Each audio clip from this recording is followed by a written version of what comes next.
हाय दोस्तों, नमस्कार। आज आप लोग के सामने फिर मैं एक नए वीडियो लेकर आया हूँ। एसएस क्लासेस में आप लोग का फिर से स्वागत है।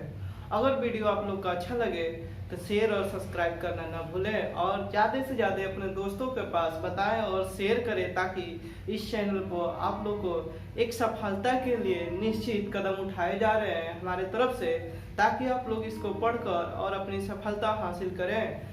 तो आज आप लोग के सामने मैं अनुच्छेद से संबंधित पार्ट 3 वीडियो लेकर आए हैं। इसके पहले मैंने पार्ट 2 वीडियो और पार्ट 1 वीडियो अपने चैनल पर अपलोड कर दिए हैं। तो अगर दोस्तों आप लोग को अच्छा लगे तो शेयर और सब्सक्राइब करना ना भूलें। आज मेरा अनुच्छेद से संबंधित पार्ट 3 वीडियो है। आप लोग को पार्ट 1, पार्ट 2, पार्ट 3 और पार्ट 4, पार्ट 4 तक जाएगा अनुच्छेद। आप लोग को डिस्क्रिप्शन बॉक्स में मैं लिंक डाल दूंगा, और ताकि आप लोग को देखने से वहां से सुविधा और आसानी पड़े। तो आज मैं अनुच्छेद लेकर आए हैं 150 से लेकर 189 पार्ट जो मेरे थर्ड वीडियो है उसमें अनुच्छेद 150 से लेकर 189 तक चले हैं। सॉरी, 226 तक। कितना तक? 226 तक। पार्ट 3 में वीडियो 1 से 50 से लेके 226 तक चले हैं।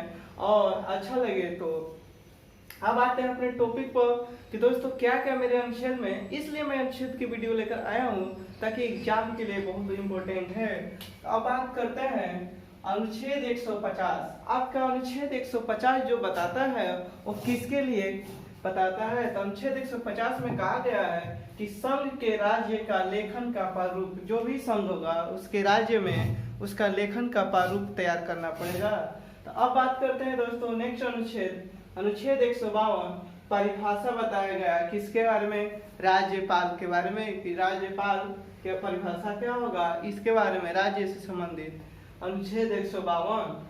अनुच्छेद 153 में बात कहा गया है कि राज्य के लिए राज्यपाल। तो आपसे पूछेगा राज्यपाल किस अनुच्छेद में बात किया गया है?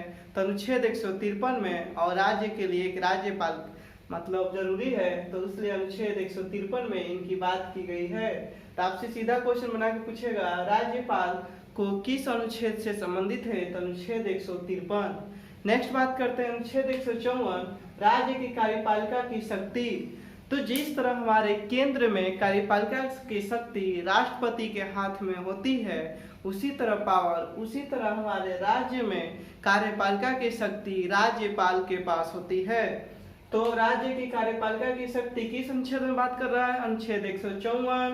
राज्यपाल की नियुक्ति किस अनुच्छेद में? अनुच्छेद 155। तो 5 अनुच्छेद अभी तक देखें।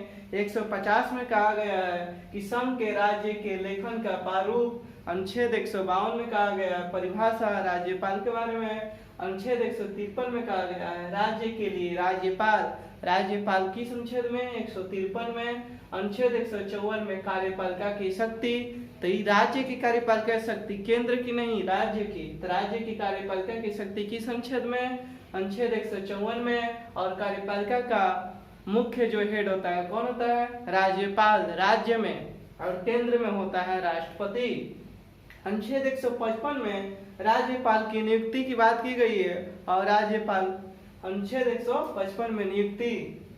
अब नेक्स्ट बात करते हैं, तो राज्यपाल की नियुक्ति कौन करता है? तो राष्ट्रपति हमारे करते हैं। और शपथ कौन दिलाता है? तो राज्य का मुख्य न्यायाधीश। तो ये 3 क्वेश्चन यहाँ से याद करिएगा कि राज्यपाल को जो नियुक्ति करते हैं वो राष्ट्रपति, और राज्यपाल का शपथ दिलाते हैं हमारे उच्च न्यायालय का मुख्य न्यायाधीश। उच्च न्यायालय हाई कोर्ट की बात कर रखे हैं, वो मुख्य न्यायाधीश। नेक्स्ट बात करते हैं अनुच्छेद 156 में। तो राज्यपाल की पदावधि, कि राज्यपाल की जो पद होगा उसका अवधि क्या होगा, अनुच्छेद 156 में बात कहा गया है। अनुच्छेद 157 में बात करते हैं, तो राज्यपाल की नियुक्ति होने के लिए आता है, मतलब राज्यपाल जो नियुक्ति होंगी उनकी योग्यताएं क्या क्या होगी, अनुच्छेद 157 में हमारे बात किया गया है। और एक चीज दोस्तों बता दें कि अभी तक हमारे भारतीय जो मूल संविधान, जब मूल संविधान लागू हुआ था उस समय कुल अनुच्छेदों की संख्या 395 थी, लेकिन वर्तमान में बात करते हैं तो अनुच्छेद 465 प्लस में हो गया है। तो मूल संविधान पूछेगा तो 395, और वर्तमान में पूछेगा तो 450 से ऊपर 465 प्लस में हो गया है। अब बात करते हैं तो पद के लिए शर्त, किसके पद के लिए शर्त? अनुच्छेद 158, तो राज्यपाल के पद के लिए शर्त, किसके लिए? राज्यपाल के पद के लिए हमारे शर्त की बात कहा गया है किस अनुच्छेद में? अनुच्छेद 158 में। नेक्स्ट बात करते हैं शपथ, अनुच्छेद 159 में शपथ है प्रतिज्ञा, तो शपथ किसकी? राज्यपाल की शपथ। राज्यपाल की शपथ किस अनुच्छेद में बात किया गया? अनुच्छेद 159 में। और शपथ कौन दिलाते हैं? तो उच्च न्यायालय का मुख्य न्यायाधीश। और राज्यपाल की नियुक्ति पूछेंगे तो अनुच्छेद 155 में नियुक्ति कौन करता है? तो राष्ट्रपति। और राष्ट्रपति के प्रसाद पर्यंत पर ही राज्यपाल बने रहते हैं। अब बात करते हैं अनुच्छेद 159 में राज्यपाल की शपथ हो गया, और उसका शपथ जो दिलाते हैं हमारे उच्च न्यायालय का मुख्य न्यायाधीश। अब बात करते हैं अनुच्छेद 161। अनुच्छेद 161 में यह कहा गया है कि राज्यपाल को क्षमादान की शक्ति, जो भी कुछ है वो मृत्यु दंड के लिए क्षमा नहीं करा सकते हैं, सजाए को कम के रूप में राज्यपाल क्षमा कम करा सकते हैं अनुच्छेद 161 के अंतर्गत। नेक्स्ट बात करते हैं अनुच्छेद 163, राज्य में मंत्रिपरिषद की व्यवस्था। राज्य मंत्रिपरिषद की व्यवस्था का मतलब राज्यपाल के सहायता के लिए हमें मंत्रियों को आवश्यकता होती है, और राज्यपाल की सहायता कौन करता है? तो हमारे मुख्य, जो भी राज्य में मुख्यमंत्री होते हैं वो, जिस तरह केंद्र में राष्ट्रपति की सहायता के लिए प्रधानमंत्री होते हैं सलाहकार करने के लिए, उसी तरह राज्य में राज्यपाल की सहायता करने के लिए मंत्रिपरिषद, और मंत्रिपरिषद का वास्तविक हेड कौन होता है? तो मुख्यमंत्री। नेक्स्ट बात करते हैं अनुच्छेद 164 में मुख्यमंत्री पूछेगा किसी राज्य के मुख्यमंत्री होते हैं किस अनुच्छेद के तहत? अनुच्छेद 164 के तहत। मंत्रियों के बारे में अन्य उपबंध, अनुच्छेद 165 में बात कहा गया महाधिवक्ता, जिस तरह हमारे केंद्र में महान्यायाधीश होते हैं अनुच्छेद 76 के तहत, उसी तरह राज्य में महाधिवक्ता होता है, और किस अनुच्छेद के तहत? अनुच्छेद 165 के तहत। नेक्स्ट बात करते हैं दोस्तों अनुच्छेद 166 में राज्य सरकार का संचालन, जिस तरह केंद्र सरकार का संचालन होता है उसी तरह राज्य में भी अनुच्छेद 166 के तहत राज्य सरकार का संचालन। नेक्स्ट बात करते हैं अनुच्छेद 167, जानकारी देने का कर्तव्य सीएम। कर्तव्य के मुख्यमंत्री का यह कर्तव्य होगा कि वो क्या करेंगे? राज्यपाल को जानकारी देते रहेंगे किसी भी मुद्दा को लेकर। अनुच्छेद 168 में राज्य का विधानमंडल का गठन। विधानमंडल से तात्पर्य है दोस्तों यहाँ पर तीन चीज। एक, विधानमंडल पहले बनता कैसे? तो विधानमंडल हमारे जो बनता है वो तीन लोगों से मिलाकर तीन चीजों से, वो क्या चीज है? विधानसभा, विधान परिषद और राज्यपाल से मिलकर बनता है विधानमंडल। जिस तरह संसद बनता है राष्ट्रपति, राज्यसभा, लोकसभा से, उसी तरह राज्य में विधानमंडल तीन, किससे? विधान परिषद, विधानसभा और राज्यपाल से मिलाकर, तीनों को मिलाकर राज्य में विधानमंडल का गठन होता है अनुच्छेद 168 के तहत। अनुच्छेद 169 में बात कहा गया कि विधान परिषद का गठन, किसी भी राज्य में विधान परिषद को लाना है तो किस अनुच्छेद के तहत? अनुच्छेद 169 के तहत। और उस किसी भी राज्य से विधान परिषद को हटाने की जो प्रक्रिया है अनुच्छेद 169 के तहत ही हटा भी सकते हैं और उसको गठन कर सकते हैं राज्य में विधान परिषद, अनुच्छेद 169। अनुच्छेद 170 की बात करते हैं तो विधानसभा का संरचना, विधानसभा किस अनुच्छेद से? अनुच्छेद 170। और विधान परिषद अनुच्छेद 171। जिस तरह लोकसभा सांसद 79, राज्यसभा 80 अनुच्छेद और लोकसभा 81, उसी तरह राज्य में विधानमंडल 168, विधान परिषद का गठन हटाने के प्रावधान अनुच्छेद 169, विधानसभा की संरचना अनुच्छेद 170 और विधान परिषद का संरचना 171। तो इतना भी बारे में देखें, एक बार फटाक से रिकॉल कर लेते हैं दोस्तों, ताकि हमें याद करने और रटने की प्रावधान नहीं, याद करने में 2-3 बार वीडियो देखेंगे तो आप लोग को बिल्कुल ही याद हो जाएगा। तो अनुच्छेद 150 में कहा गया है संघ के राज्य के लेखन का प्रारूप। अनुच्छेद 152 में परिभाषा राज्यपाल से संबंधित। अनुच्छेद 153 में राज्य के लिए राज्यपाल। अनुच्छेद 153 के तहत किसी भी राज्य में राज्यपाल होते हैं। अनुच्छेद 154 में राज्यपाल की जो शक्ति होते हैं कार्यपालिका का हेड कौन होता है? राज्यपाल। तो उनकी शक्ति की बात कर रखा है अनुच्छेद 154 में। अनुच्छेद 155 में राज्यपाल की नियुक्ति और नियुक्ति करते हैं राष्ट्रपति। हमारे अनुच्छेद 156 में राज्यपाल की पदावधि कि उनकी पद अवधि कितने समय का होगा। और अनुच्छेद 157 में बात करते हैं राज्यपाल नियुक्ति होने के लिए आता है, मतलब योग्यता उनकी क्या होनी चाहिए। राज्यपाल होने के लिए कम से कम 35 वर्ष उम्र होना चाहिए, पागल दिवालिया न होना चाहिए, किसी भी सदन का सदस्य नहीं होना चाहिए, वो विधान परिषद हो या विधानसभा हो। नेक्स्ट बात करते हैं अनुच्छेद 158 पद के लिए शर्त कि क्या क्या शर्त होना चाहिए। अनुच्छेद 158 किसके पद के लिए शर्त? तो राज्यपाल के लिए। अनुच्छेद 159 राज्यपाल का शपथ या प्रतिज्ञा, वो हमारे शपथ दिलाते हैं उच्च न्यायालय का मुख्य न्यायाधीश। अनुच्छेद 161 में क्षमादान की शक्ति, राज्यपाल चाहेंगे तो किसी भी सजा को कम कर सकते हैं बशर्ते मृत्यु दंड छोड़कर। अनुच्छेद 163 में राज्य में मंत्रिपरिषद की व्यवस्था, और जो मंत्रिपरिषद की जो व्यवस्था, मंत्रिपरिषद जो हेड होंगे, मंत्रियों का हेड कौन होता है? मुख्यमंत्री। वो राज्यपाल के सहायता करेंगे। अनुच्छेद 164 में मुख्यमंत्री की बात करता है, मंत्रियों के बारे में अन्य उपमंत्री। अनुच्छेद 165 में जिस तरह प्रधानमंत्री अनुच्छेद 75 के अनुसार होते हैं, उसी तरह मुख्यमंत्री भी राज्य में 164 अनुच्छेद के अंतर्गत आते हैं। अनुच्छेद 165 में महानिवादी।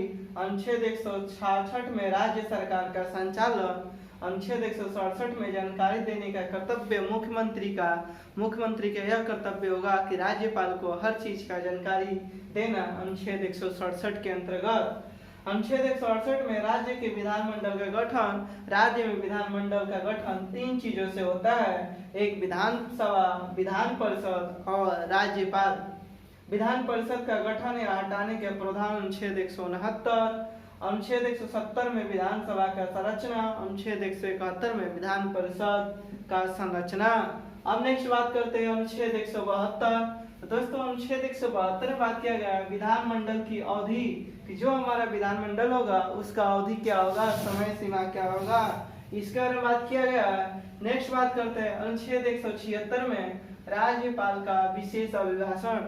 जिस तरह हमारे राष्ट्रपति होते हैं जो अपने अभिभाषण विशेष देते हैं, उसी तरह राज्य में राज्यपाल का विशेष अभिभाषण किस अनुच्छेद के तहत? अनुच्छेद 176 के तहत। अनुच्छेद 177 में सदनों के बारे में मंत्रियों और महाधिवक्ता का अधिकार।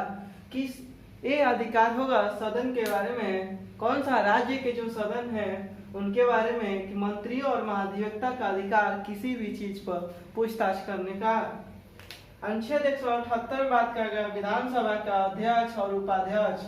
जिस तरह हमारे लोकसभा में अध्यक्ष और उपाध्यक्ष होते हैं, उसी तरह हमारे विधानसभा में राज्य में एक अध्यक्ष और एक उपाध्यक्ष अपने सदस्य में से चुन लिए जाते हैं। तो किस अनुच्छेद के तहत? अनुच्छेद 178 के तहत राज्य में विधानसभा का अध्यक्ष और उपाध्यक्ष आते हैं।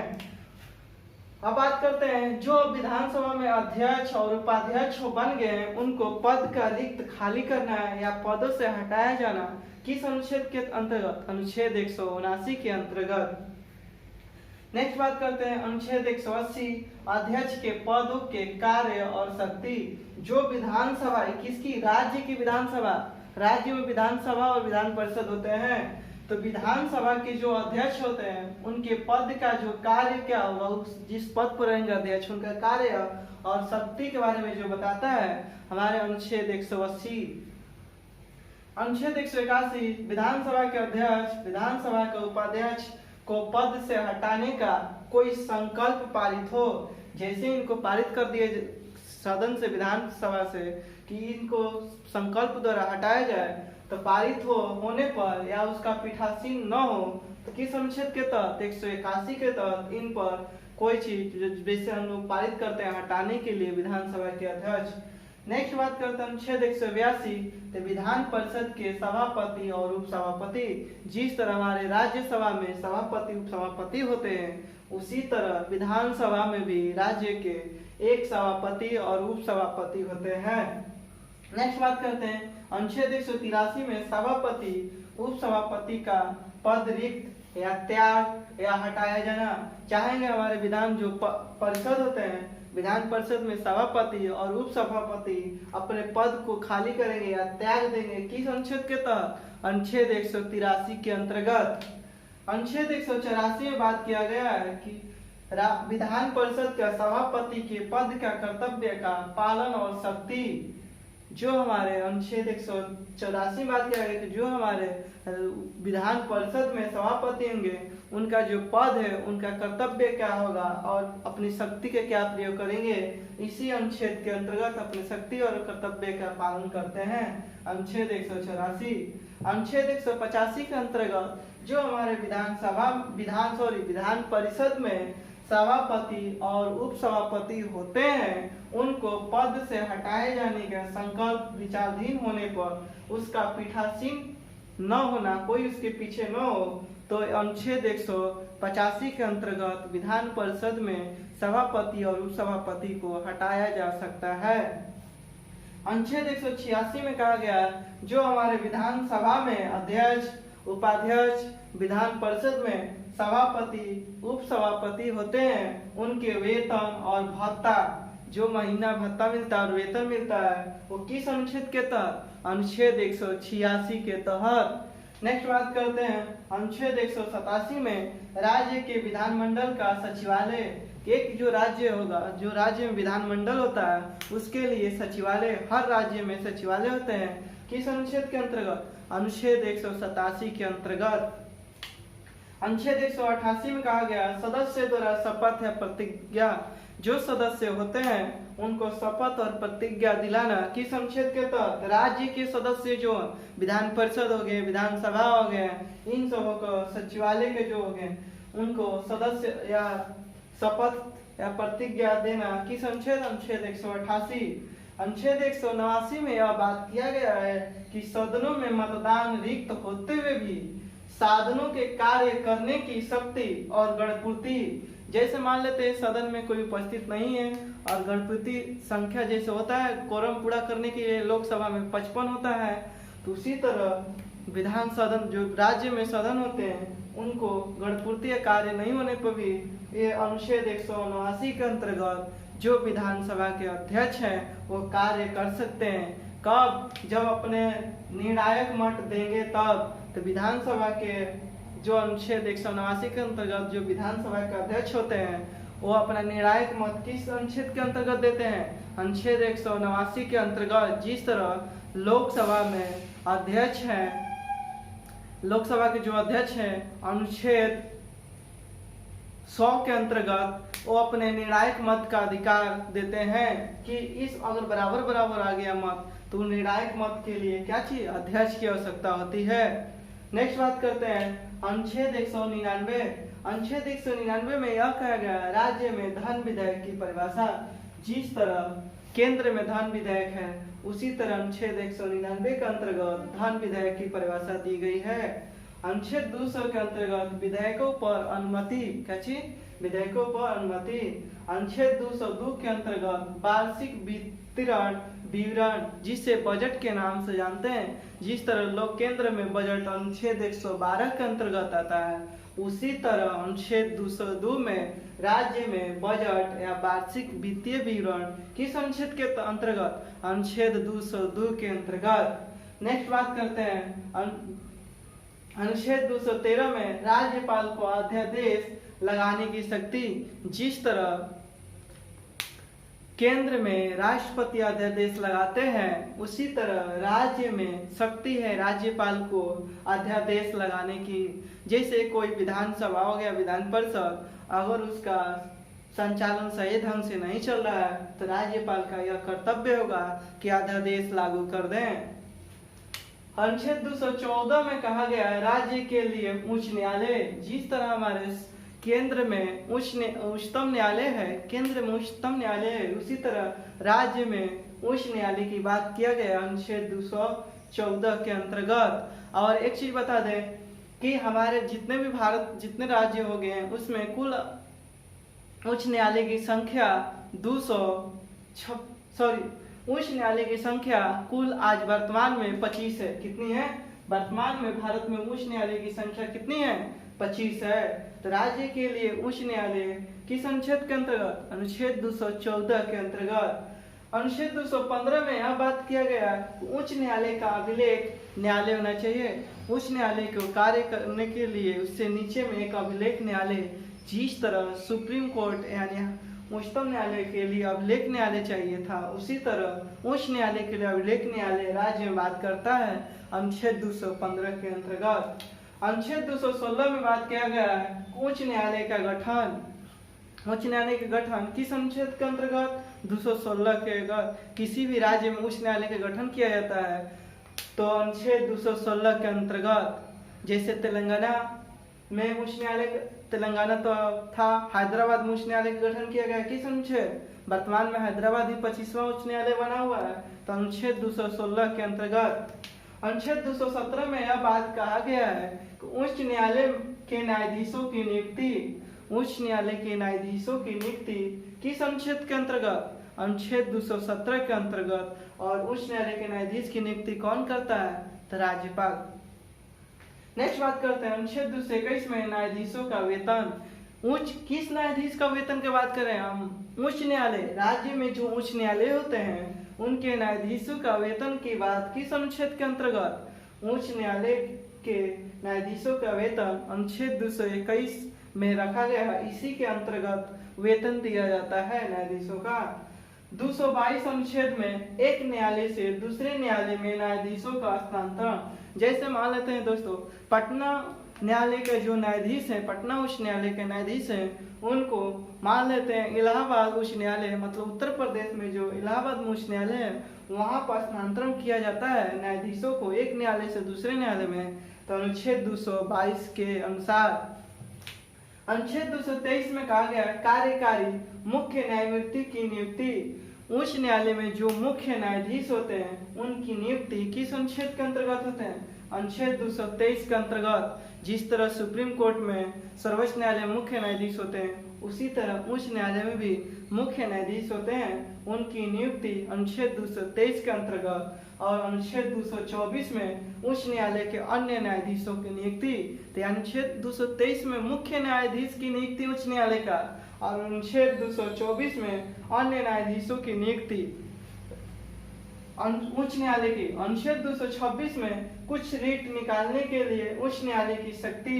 यह बात जैसे अनुच्छेद 32 में कहा गया है सर्वोच्च न्यायालय को कि किसी का अगर मूल अधिकार का हनन हो रहा है तो आप मूल अधिकार, फंडामेंटल जो राइट है उस पर आपका हनन हो रहा है तो आप सर्वोच्च न्यायालय का दरवाजा खटखटा सकते हैं। उसी तरह अनुच्छेद 226 के अंतर्गत आपका मूल अधिकार का हनन हो रहा है तो अनुच्छेद 226 के अंतर्गत आप उच्च न्यायालय में जाकर आप उसको शिकायत या कंप्लेन कर सकते हैं अनुच्छेद 226 के अंतर्गत।